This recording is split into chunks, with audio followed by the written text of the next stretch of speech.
Within the media and popular culture of modern America, marriage is often thought of as being the central experience. In a certain way, young people were brought up on the idea that getting married is an essential part of becoming an adult. You get educated, get a job, and get married. That is the traditional path that is ingrained into us from a very early age. However, what we aren't told is that this path is not accessible for everyone. That marriage is only truly meant for individuals who are centered within positions of normalcy, and in some ways, positions of power. Here, we can think of several communities. Until very recently, marriage within the gay community was illegal, and even today, the landmark ruling of Obergefell v. Hodges and its subsequent legalization of gay marriage remains under attack. Both historically and today, marriage has been a contested institution for trans folks, with many gender non-conforming individuals receiving significant pushback in their attempts to become married. And also, the disabled community faces large barriers in their access to marriage, with current laws surrounding Social Security making marriage very restrictive for disabled individuals, whose income relies on Social Security payments. Here, we can see how marriage is not this innocent, neutral milestone, but rather an institution that seeks to uphold the normalization of our capitalist society while excluding those who are considered different. This is especially apparent when we consider the popular reality show, Love on a Spectrum. In Love on a Spectrum, the show focuses on a number of autistic adults and their explorations within the dating world. This is framed through a number of truths. Autistic people experience social isolation at a high rate, have trouble forming new friendships, and tend to have trouble in achieving romantic success. However, the way in which Love on a Spectrum approaches these issues is, to be honest, really ableist. Love on a Spectrum insists that the reasons these disparities exist is because of their belief that autism is a deficit or lack that must be fixed. They pursue this fixing through an able-bodied dating coach that tries to help the autistic subject into performing neurotypicality better, with the belief that this performance will lead to more success in the dating world. In other words, Love on a Spectrum does not center autistic romance as an intersectional issue that is impacted by a wide array of systemic factors, but instead places all the responsibility on the autistic, forcing them into neurotypical modes of romance through the presence of a dating coach that attempts to repress their autistic behaviors. Here, despite some apparent sympathy for the struggle of autistics, Love on a Spectrum produces an obvious ableism that erases systemic failures and instead encourages autistic people to pass as neurotypical in order to achieve romantic success. However, this perspective is not just incredibly ableist. It also erases the actual reasons why autistics struggle to find love and ultimately get married. In uncovering the source of these disparities in autistic dating, I'd like to offer a different perspective on neurodivergent romance by understanding disabled love and marriage through Michel Foucault's concept of biopolitics.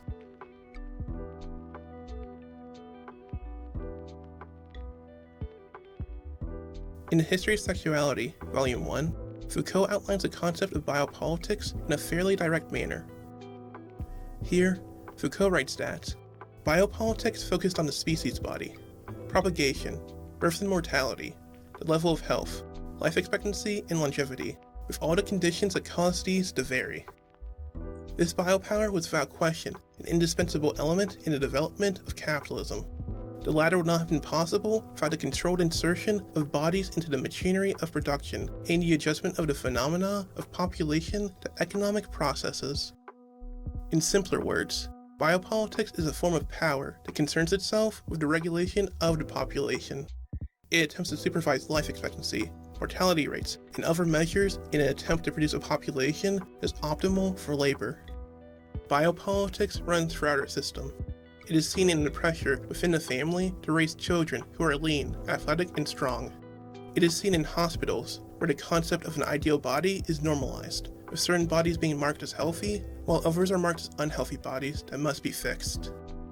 It can be seen in the fluctuations within our laws, with regulations concerning childbirth and the care of a child serving the means of a political power that wishes to regulate the population. Here, biopolitics and its techniques of exerting power aims to refine the population to make it perfect for production. and in making the population perfect for production, it marginalizes certain groups of people.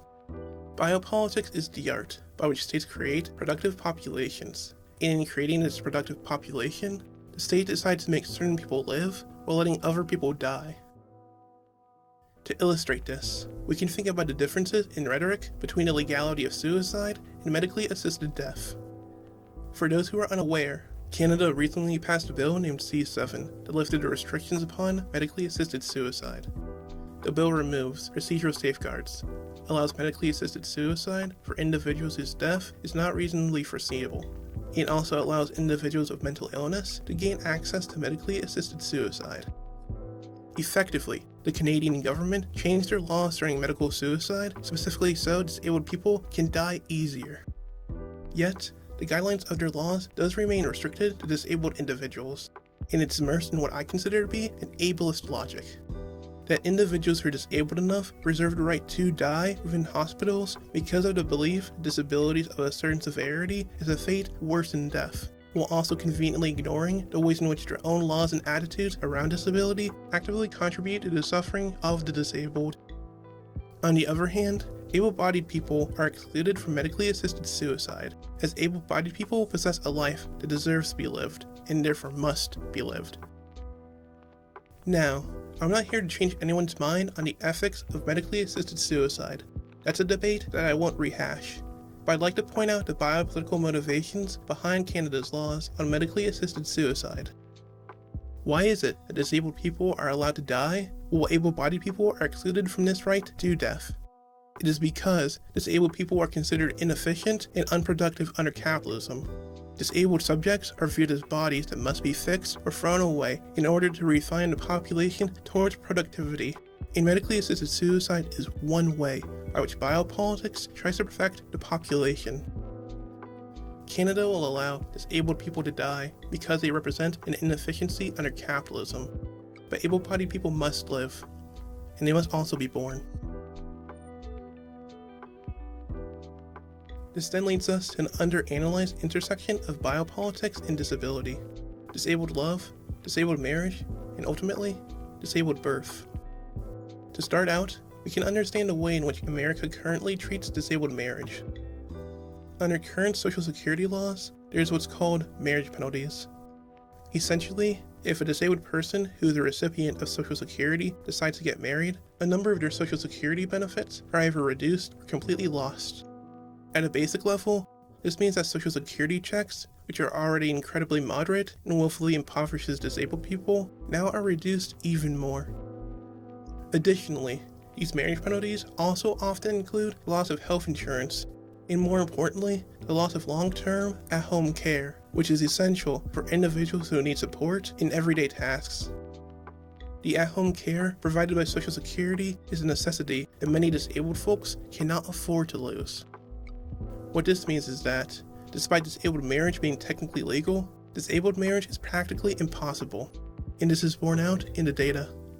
According to a study conducted by sociologist Philip Cohen, able-bodied people get married at a rate of almost 49%, while disabled people get married at less than half that rate, 24.4%. Because of how America constructs its disability laws, disabled people are blocked off from the institution of marriage. However, when it comes to actually analyzing why the laws have been constructed in this way, there can often be a lack of satisfying answers. Here, I would like to give a more nuanced position on the intersection of disability and marriage through biopolitics.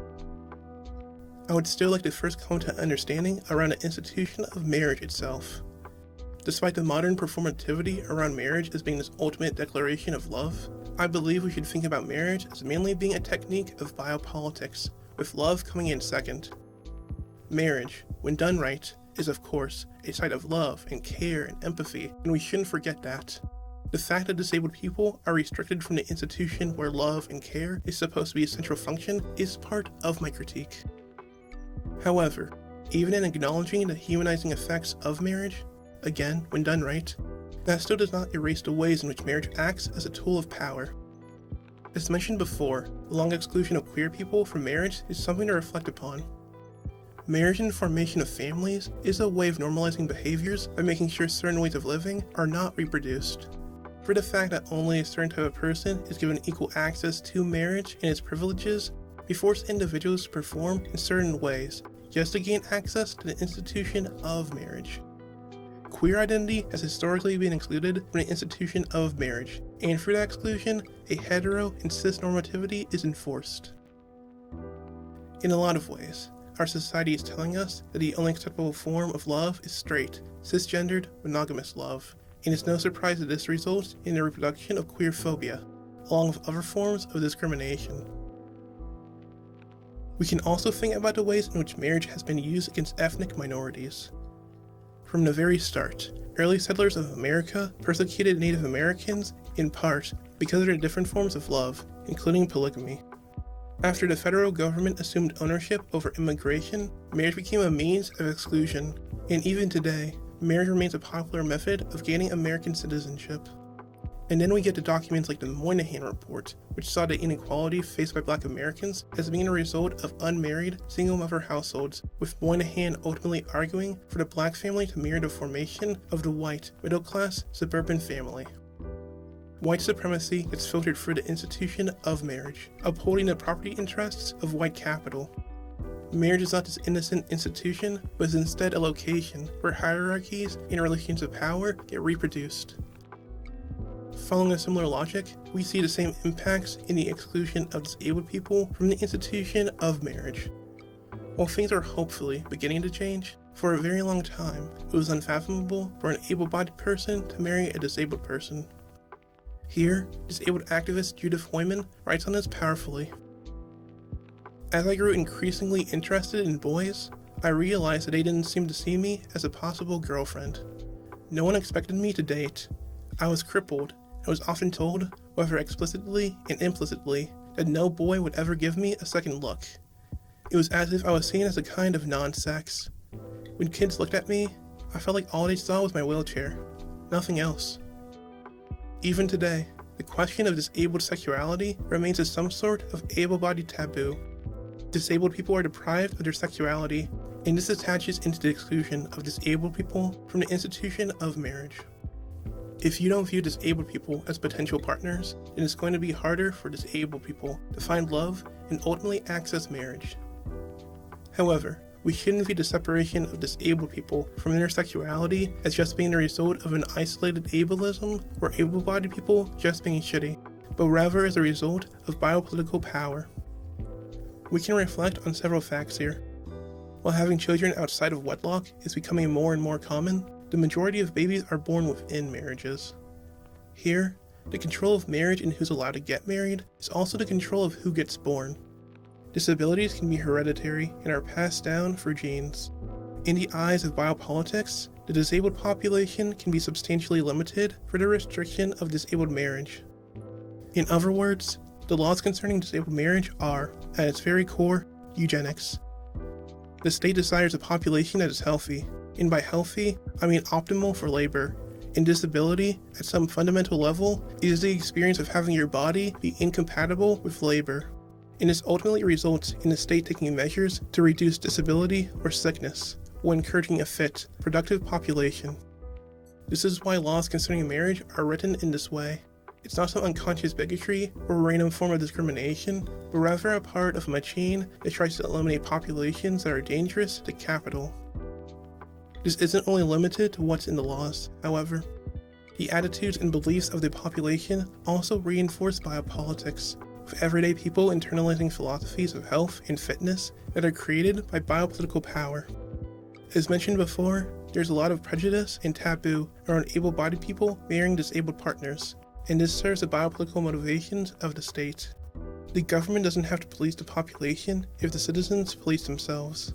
The fears and concerns around romancing and marrying disabled people serve the purpose of governing the population into producing healthy babies, which all serves the biopolitical motivations of power and capital. Here, what's maybe most depressing is that whenever we see statistics surrounding the lack of disabled marriage and the difficulty for disabled people to find love, it always gets subsumed into a cultural logic that says, we must help disabled people act less disabled so they can find love, blaming the lack of romantic success for disabled people on the disability itself, which is of course an incredibly ableist talking point.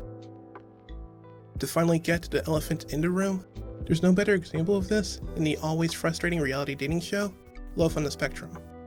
Love on the Spectrum takes an interesting approach to autism. It often attempts to portray autistic people in a compassionate light, endorsing a basic view of neurodiversity in the process. In analyzing the show, I don't want to overlook the good.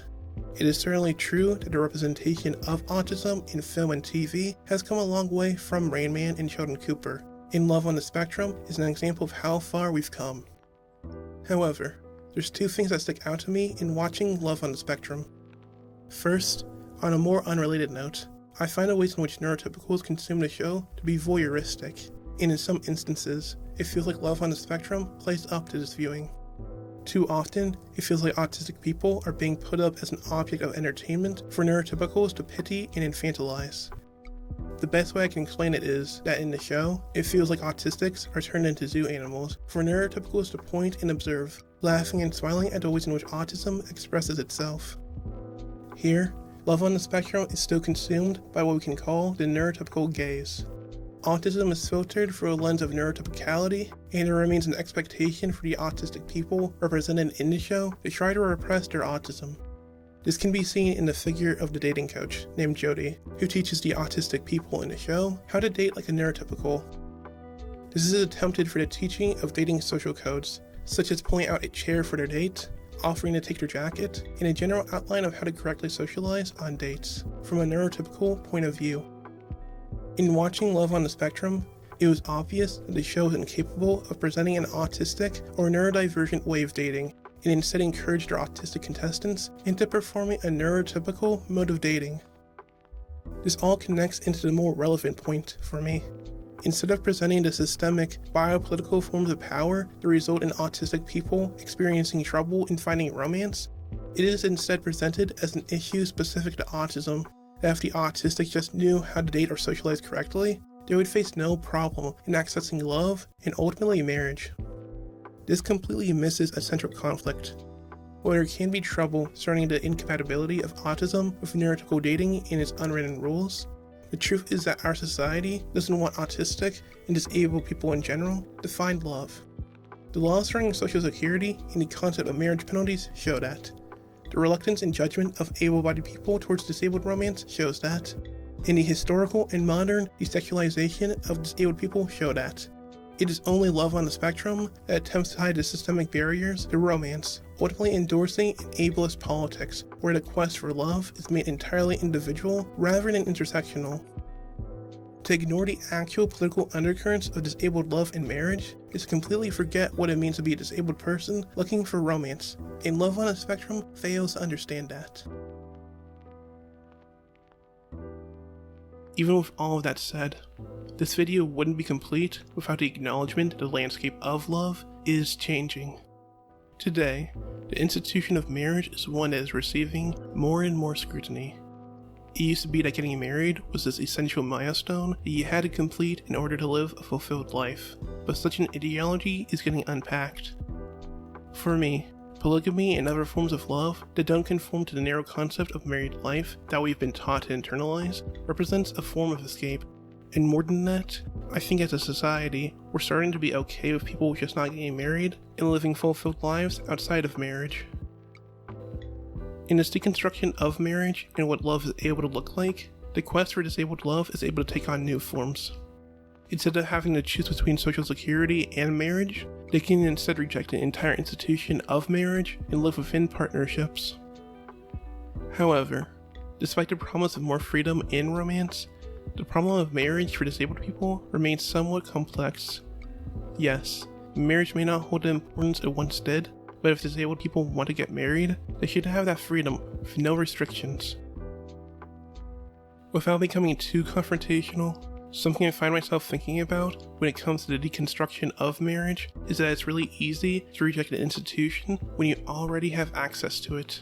It's so much easier to give up what you already have, and it is harder for disabled people to just give up the institution of marriage when it's something that's been denied to them for years. Here, I think we can attack this problem on two fronts. The fact that disabled people have to choose between their Social Security and getting married is absolute bullshit, and we have to continue to fight on marriage equality for disabled people. But we should also acknowledge the way in which marriage as an institution is also bullshit, being built upon patriarchal norms and white supremacy, and we should aim to move beyond marriage into a love that's more free, more creative, more open, especially for marginalized communities. In doing so, we can reverse the ways in which biopolitics uses marriage as a way of regulating the population. No longer is romance a technique of power, but instead, it truly becomes a tool of alliance between people, opening up lines of flight from the ways in which the institution of marriage imposes itself upon us. It is time that we stop love from being used as a tool of institutionalized oppression, and instead release it as a revolutionary form of alliance and solidarity. So, yeah, here's to love, in all of its creative, revolutionary potential.